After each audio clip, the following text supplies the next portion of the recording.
ಉತ್ತರ ಕನ್ನಡ ಜಿಲ್ಲೆ ಶಿರಸಿಯಲ್ಲಿಂದು ತಾಲೂಕು ಕನ್ನಡ ಸಾಹಿತ್ಯ ಪರಿಷತ್ ವತಿಯಿಂದ 9ನೇ ಕನ್ನಡ ಸಾಹಿತ್ಯ ಸಮ್ಮೇಳನ ಆಯೋಜಿಸಲಾಗಿತ್ತು. ಸಮ್ಮೇಳನಾಧ್ಯಕ್ಷ ಡಿಎಸ್ ನಾಯಕ್ ಅವರನ್ನು ಮೆರವಣಿಗೆ ಮೂಲಕ ವೇದಿಕೆಗೆ ಕರೆತರಲಾಯಿತು.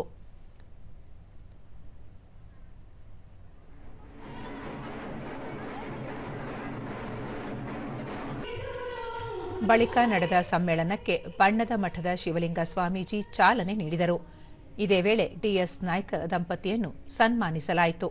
ಈ ಸಂದರ್ಭದಲ್ಲಿ ಕನ್ನಡ ಸಾಹಿತ್ಯ ಪರಿಷತ್ ಜಿಲ್ಲಾ ಘಟಕದ ಅಧ್ಯಕ್ಷ ಬಿಎನ್ ವಾಸರೆ ಮತ್ತಿತರರು ಉಪಸ್ಥಿತರಿದ್ದರು.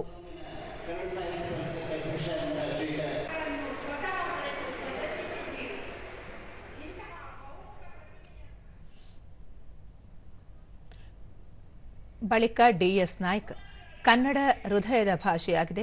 ದುಡಿಮೆಗಾಗಿ ಬೇರೆ ಭಾಷೆಗಳನ್ನು ಕಲಿತರೂ ಬದುಕಲು ಕನ್ನಡವೇ ಬೇಕು. ಕನ್ನಡ ಭಾಷೆಯನ್ನು ಉಳಿಸಿ ಬೆಳೆಸಬೇಕಾಗಿದೆ. ಇದು ಪ್ರತಿಯೊಬ್ಬರ ಜವಾಬ್ದಾರಿಯಾಗಿದೆ ಎಂದರು.